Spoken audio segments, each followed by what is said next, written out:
Hello दोस्तों, आप सभी का स्वागत है आपकी यूट्यूब चैनल केडी क्लास में। और मैं हूं केडी पब्लिक स्कूल संचालक आर्य कुमार। और आज हम लेकर आए हैं क्लास 10 के बायोलॉजी से, यानी कि जीव विज्ञान से पाठ 8 है पर्यावरण। और पर्यावरण के बारे में हम लोग जानेंगे कि पर्यावरण क्या है। तो हमारे आसपास के आवरण को पर्यावरण कहते हैं। ये बचपन से हम लोग पढ़ते पढ़ाते आ रहे हैं, लेकिन आज जैसे सीनियर क्लास में हम लोग जाते हैं तो जैव और अजैव घटकों के बीच की बनी दुनिया को हम पर्यावरण कहते हैं, ऐसा हम लोग पढ़ने लगते हैं। तो आपके मन में अब हलचल चल रहा होगा कि सर जैव और अजैव घटक क्या होते हैं भाई। तो जैव और अजैव घटक, जैव घटक के अंतर्गत सजीवों को रखा गया और अजैव घटक के अंतर्गत निर्जीवों को रखा गया। जैसे अजैव घटक के अंतर्गत तालाब, झील, नदियां, पर्वत, पठार आते हैं, जबकि जैव घटक के अंतर्गत पेड़ पौधे, जीव जंतु, सूक्ष्म जीव, मनुष्य, जंतु, ये सभी आते हैं। तो इनसे बने हुई दुनिया को हम क्या कहते हैं? पर्यावरण कहते हैं। जैसे आपने देखिए ना, आप छोड़ जरा अपने अगल बगल में नजरें उठाकर देखेंगे तो आपको कहीं ना कहीं कोई पेड़ दिख रहा होगा, खेत दिख रहा होगा, तो पौधे दिख रहे होंगे, तो कोई जीव जंतु दिख रहा होगा या मनुष्य दिख रहा होगा। तो यही तो आपके पर्यावरण है। पर का मत पर्यावरण का अगर संधि विच्छेद किया जाता है, पर जोड़ आवरण, पर मने होता है दूसरा, आवरण मने होता है एक कवर, नहीं होता है यानी कि उस पे ढाल, यानी दूसरे आवरण में बना हुआ चीज हो, उसे हम पर्यावरण कहते हैं। तो आज हम लोगों ने क्लास 10 में पढ़े हैं कि पर्यावरण के बारे में, कि पर्यावरण किसे कहते हैं। तो अजैव, अजैव तथा जैव घटकों से बनी दुनिया को पर्यावरण कहा जाता है। क्या कहते हैं? तो अजैव तथा जैव घटकों से बनी दुनिया को हम क्या कहते हैं? पर्यावरण कहते हैं। मेरे दोस्तों, अगर आपको वीडियो अंत में अच्छा लगे तो लाइक, कमेंट, सब्सक्राइब जरूर करेंगे और कमेंट करके मुझे बताएंगे आपको ये वीडियो कितना अच्छा लगा। चलिए, तो आपने पर्यावरण देखा, उसके बाद में है हम लोग के बीच में पारिस्थितिकी तंत्र क्या है। तो पारिस्थितिकी तंत्र भी हमारे पर्यावरण में हम लोगों के लिए अति आवश्यक है।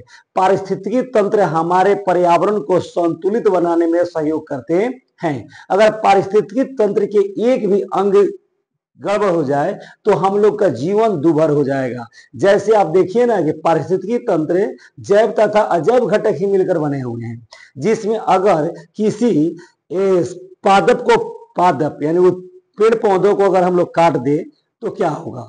तो सारे पेड़ पौधों को अगर काट दे तो पेड़ पौधे ऑक्सीजन देना छोड़ देंगे और कार्बन डाइऑक्साइड जो हमारे वायुमंडल में फैला हुआ है उन्हें अवशोषित नहीं करेंगे। अब carbon monoxide gas, carbon dioxide sorry carbon dioxide gas को अवशोषित नहीं करेंगे तो हमारे वातावरण में कार्बन डाइऑक्साइड की मात्रा इतनी मात्रा में बढ़ जाएगी कि ध्रुवों पर का बर्फ पिघल जाएगा और चारों तरफ जलमग्न हो जाएगा, यानी हम लोग जल में डूब जाएंगे।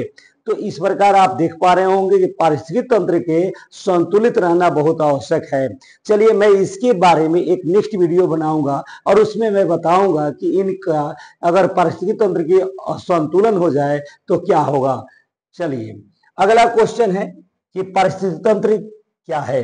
तो जीवमंडल, जीवमंडल का स्वसंपोषित संरचनात्मक तथा क्रियात्मक इकाई है। क्या है? जीवमंडल का स्वसंपोषित संरचनात्मक तथा क्रियात्मक इकाई है क्या? पारिस्थितिकी तंत्र। चलिए, अगला क्वेश्चन हम लोग देखें। नेक्स्ट क्वेश्चन है हम लोग का, कह रहा है पारिस्थितिकी तंत्र के किन्हीं दो जैव घटकों के नाम लिखे। अभी मैंने आपको बताया है जैव घटक और अजैव घटक के अंतर बारे में। तो पारिस्थितिकी तंत्र के दो जैव घटक हैं, अजैव घटक तथा जैव घटक। दो जैव घटकों के नाम हैं, एक में आता है अजैव घटक, दूसरा आता है जैव घटक। अजैव घटक के अंतर्गत निर्जीवों को रखा गया और जैव घटक के अंतर्गत सजीवों को रखा गया। सजीव में जीव जंतु, पेड़ पौधे, ये सभी आते हैं।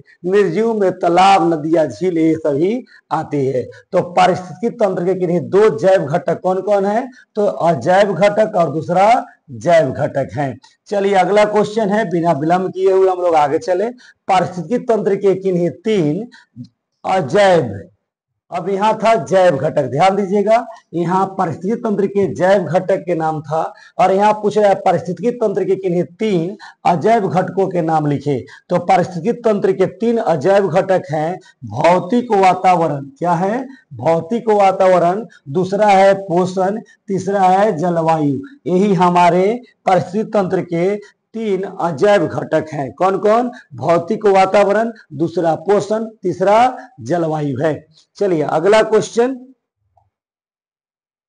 कृत्रिम, कृत्रिम पारिस्थितिकी तंत्र का कोई 2 उदाहरण दे। कृत्रिम, कृत्रिम मतलब बनावटी पारिस्थितिकी तंत्र का। ऐसे पारिस्थितिकी तंत्र के बहुत सारे उदाहरण हैं, जैसे नेचुरली में देखा जाए तो पेड़ पौधे, नदियां, झील, तालाब, स्वयं हम लोग भी एक पारिस्थितिकी तंत्र के एक अंग है। लेकिन यहाँ पूछ रहा है कृत्रिम, कृत्रिम किसे कहा जाता है, जिसे मान कृत्रिम नहीं, तो कह रहा है पारिस्थितिकी तंत्र के कोई 2 उदाहरण बताएं। तो कृत्रिम पारिस्थितिकी तंत्र के 2 उदाहरण है, चरगाह है और उद्यान है, यानी कि पार्क है। चलिए अगला क्वेश्चन है 6 नंबर, कह रहा है मैदानी, मैदानी पारिस्थितिकी तंत्र के आहार, मैदानी पारिस्थितिकी तंत्र के आहार श्रृंखला, आहार श्रृंखला को नामों में दर्शाएं, यानी नाम से दर्शाएं। तो मैदानी पारिस्थितिकी तंत्र के आहार श्रृंखला का, आहार श्रृंखला का नाम है, फर्स्ट में होगा घास, क्या होगा, घास, घास जो है वो उत्पादक कहलाएगा, क्या कहलाएगा, उत्पादक कहलाएगा, उत्पादक कहलाएगा। क्यों उत्पादक कहलाएगा, क्योंकि घास स्वयं अपना भोजन बना लेता है, इसलिए उत्पादक कहलाएगा। और घास को खाता है कौन, तो घास को खाता है बकरी, और इस बकरी को कौन खाता है, बाघ खाता है। तो यह मैदानी पारिस्थितिकी तंत्र के आहार श्रृंखलाओं के नाम है। तो क्या है, घास, घास क्या होगा, उत्पादक होगा, बकरी क्या होगा, प्रथम उपभोक्ता होगा, और बाघ क्या होगा, द्वितीय उपभोक्ता कहलाएगा। चलिए अगला क्वेश्चन देखा जाए, कर है उत्पादक किसे कहते हैं, उत्पादक किसे कहते हैं, तो आप मैं जान लें, उत्पादक जो अपना भोजन स्वयं बना लेते हैं, संश्लेषित कर लेते हैं, भोजन बना लेते हैं, उन्हें उत्पादक कहा जाता है। जैसे पेड़ पौधे उत्पादक हैं, है नहीं है। तो कह रहा है ऐसे जीव, ऐसे जीव जिनमें प्रकाश संश्लेषण द्वारा, ऐसे जीव जिनमें प्रकाश संश्लेषण द्वारा अपना भोजन स्वयं बनाने की क्षमता होती है, उसे उत्पादक कहा जाता है। क्या कहते हैं, ऐसे जीव जिनमें प्रकाश संश्लेषण प्रक्रिया द्वारा अपना भोजन स्वयं बना लेने की क्षमता होती है, उसे प्रकाश, उसे उत्पादक कहा जाता है। तो आपने देखा होगा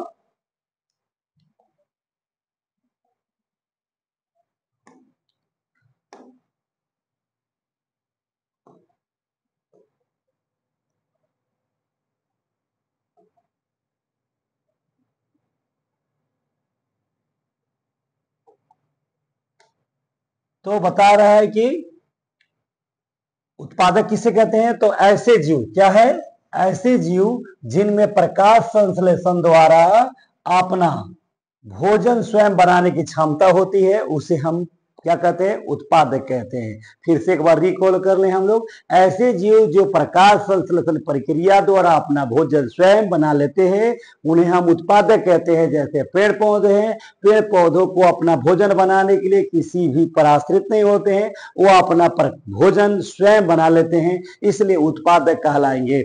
चलिए अगला क्वेश्चन है 8 नंबर है, करा एक आहार श्रृंखला, एक आहार श्रृंखला का प्रथम पोषी स्तर क्या है।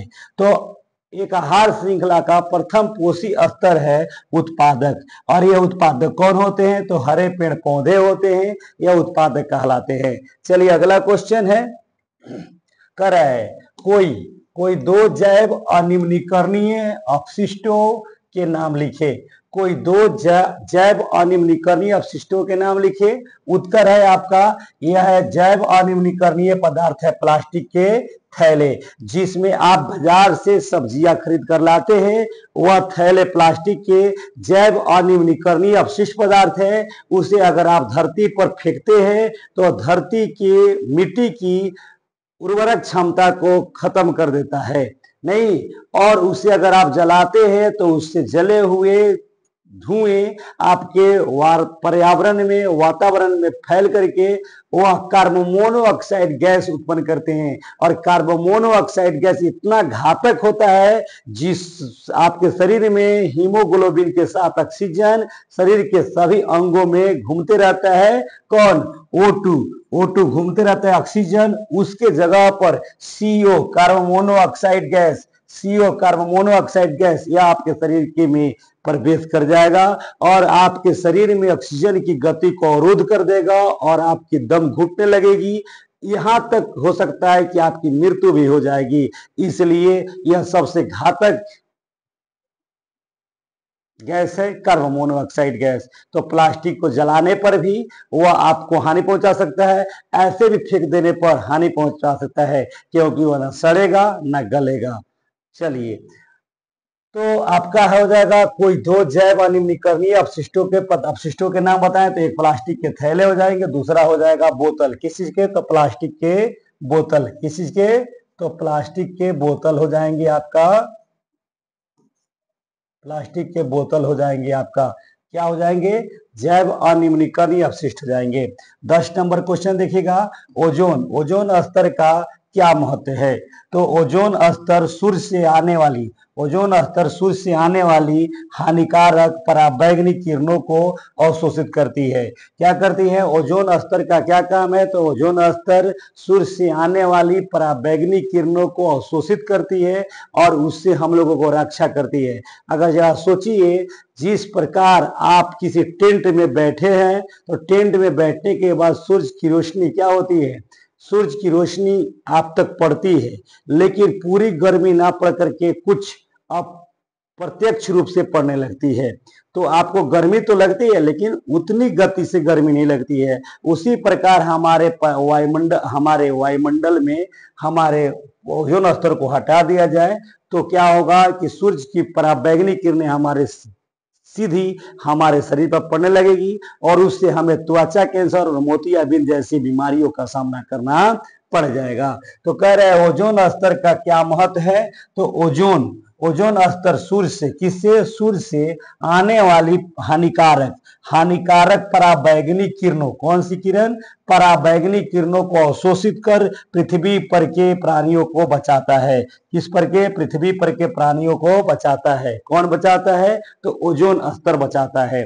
चलिए, अगला क्वेश्चन आपका है, कह रहा है CFC का पूरा नाम लिखिए। तो CFC का पूरा नाम है क्लोरोफ्लोरोकार्बन है।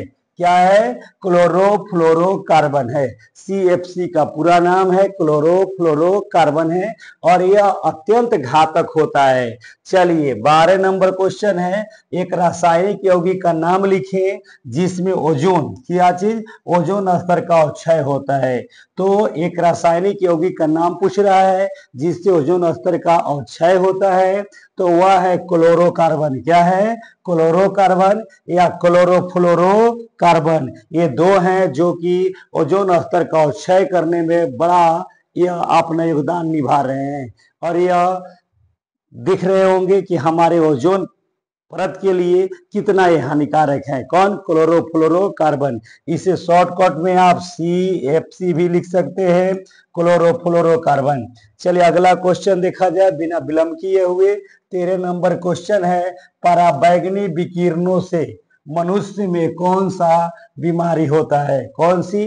पराबैंगनी विकिरणों से। पराबैंगनी विकिरणें कहां से आती है? यह आती है सूर्य की किरण में से निकलती है पराबैंगनी किरणें, और इन पराबैंगनी किरणों से मनुष्य में बीमारी होती है, त्वचा कैंसर और मोतियाबिंद होता है। क्या होता है? त्वचा कैंसर होता है और दूसरा होता है मोतियाबिंद होता है। किससे? तो पराबैंगनी विकिरणों से होती है। चलिए, अगला क्वेश्चन हम लोग देखेंगे। अगला क्वेश्चन है हम लोग का 14 नंबर, कह रहा है जीवमंडल की एक स्वपोषित रचनात्मक एवं क्रियात्मक इकाई को क्या कहते हैं? तो जीवमंडल के स्वपोषित रचनात्मक और क्रियात्मक इकाई को पारिस्थितिकी तंत्र कहा जाता है। क्या कहा जाता है? पारिस्थितिकी तंत्र कहा जाता है। चलिए, अगला क्वेश्चन है आपका 14 नंबर, फिर 15 होना चाहिए तो 14 हो गया है। कह रहे समुद्र किस प्रकार की पारिस्थितिकी तंत्र है। समुद्र जो है, समुद्र यह समुद्र समुद्र किस प्रकार की पारिस्थितिकी तंत्र है। तो समुद्र जो है वह प्राकृतिक प्रकार के पारिस्थितिकी तंत्र है। इस समुद्र को मनुष्य नहीं बना सकता, इसे ईश्वर ने जहां पे ढाले हैं, जहां की मिट्टी की गहराई अत्यधिक थी, वह समुद्र में बन गया।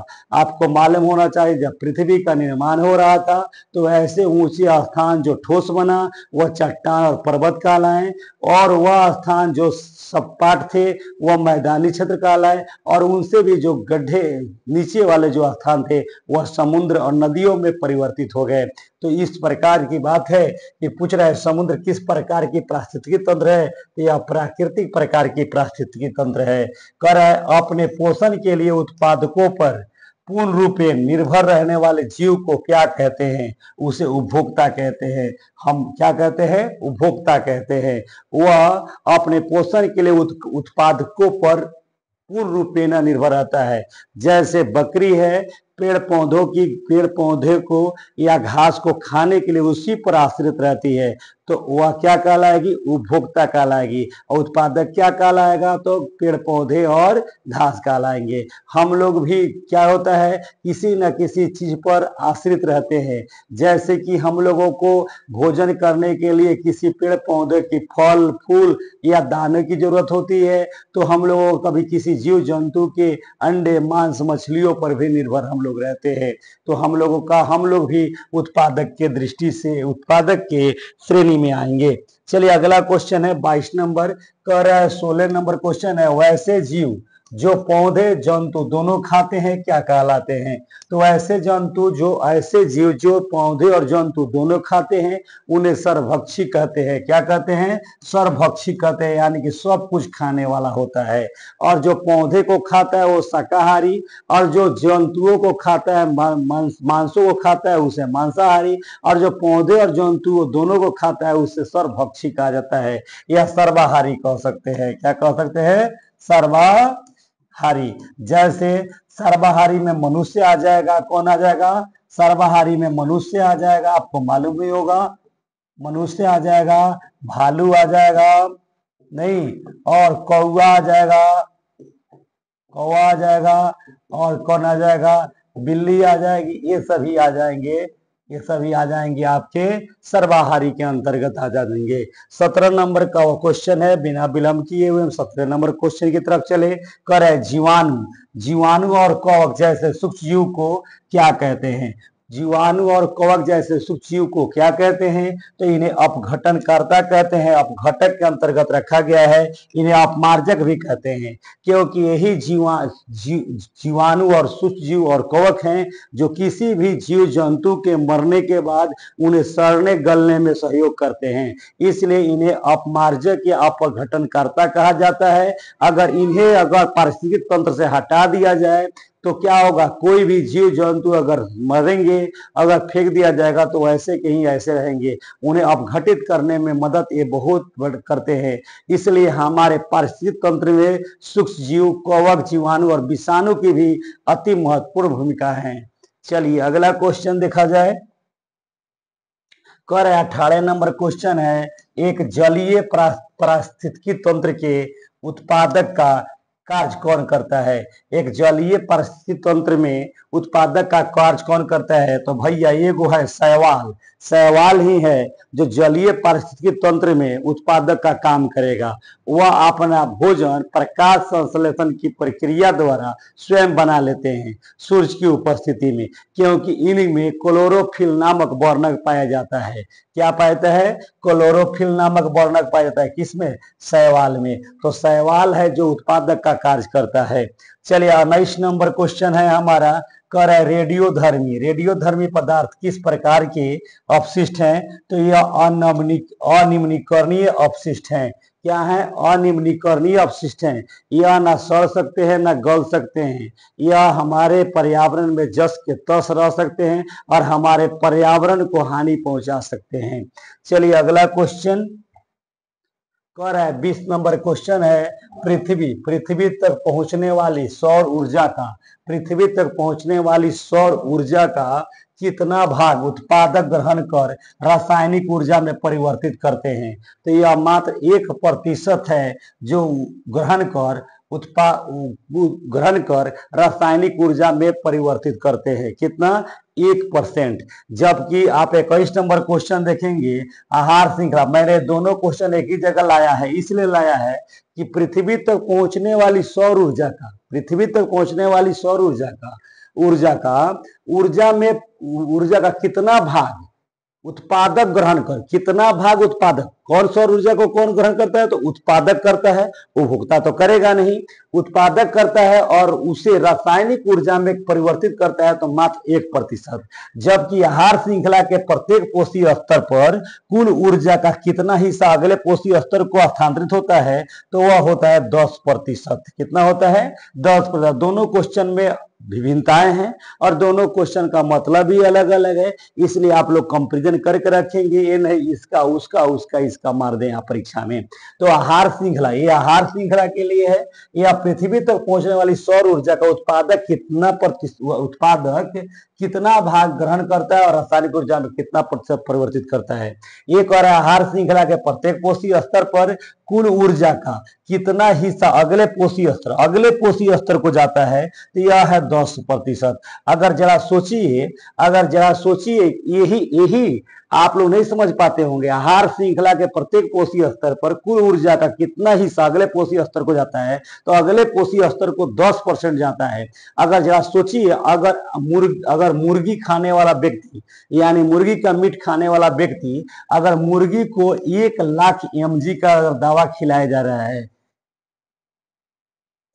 1 लाख mg का दवा खिलाया जा रहा है, तो इसका 10% किसको? जो मनुष्य खाएगा, ये मुर्गी खा रही है, क्या खा रही है? मुर्गी खा रही है, और इसका 10% जाएगा किसको? तो इस मुर्गी को खाएगा मनुष्य, तब मनुष्य को। तो मनुष्य में जब आप सोचिए 1 लाख का 10%, आप समझ रहे होंगे, इसका 10% देखिए भाई मेरे, और आज आपका आंखें खुल जाएगा।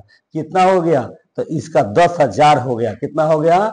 10,000%, चाहे 10,000 mg आपके शरीर में चला गया। आप जरा सोचिए कभी होंगे कि एक मुर्गी है, वह 1 लाख mg पावर की दवाइयां खाती है, और उसको आप जब खाते हैं तो इन साइंस को तो मानते ही होंगे, साइंस कह रहा है अगले कोशीय स्तर को 10% जाता है, तो अगले कोशीय स्तर को 10,000 mg जब उस दवा का असर पहुंचेगा, और जब आप बीमार पड़ेंगे तो क्या 650 पैरासीटामोल mg खाने से आप ठीक हो सकते हैं? कभी नहीं हो सकते हैं। उसके लिए आपको कितना खाना होगा खुद सोच सकते हैं। इसमें मल्टीप्लाई कीजिए, 650 से कितना मल्टीप्लाई करेंगे कि 10,000 mg होगा, और उतनी दवा खाना पड़ेगा, तब जाकर आपका बुखार ठीक होगा। लोग ऐसे ही बता देते हैं कि बुखार मेरा ठीक नहीं हो रहा है, शायद दवा ही नहीं ठीक है। अरे भैया, आपके शरीर में पहले से ही इतनी mg पावर की दवाई आपके शरीर में प्रवेश कर गई है कि कम पावर की दवा काम ही नहीं कर रहा है। तो यह अगले कोशीय स्तर को 10% हस्तांतरित होता है, इसे आप जरूर सीख पाएंगे। चलिए अगला क्वेश्चन है हम लोगों का, कह रहा है 19 नंबर है, कह रहा एक अवशेषी अंग का नाम लिखें। तो यह है निमेषक झिल्ली। क्या है? निमेषक झिल्ली है जो अवशेषी अंग होता है। चलिए मेरे दोस्तों, अगर ये वीडियो आपको अच्छा लगा हो तो लाइक कमेंट सब्सक्राइब जरूर करेंगे, और कमेंट करके मुझे जरूर बताएंगे कि आपको वीडियो कैसा लगा। अगर आपको ये वीडियो बहुत बेहतर लगा हो तो जरूर कमेंट करके मुझे बताएंगे।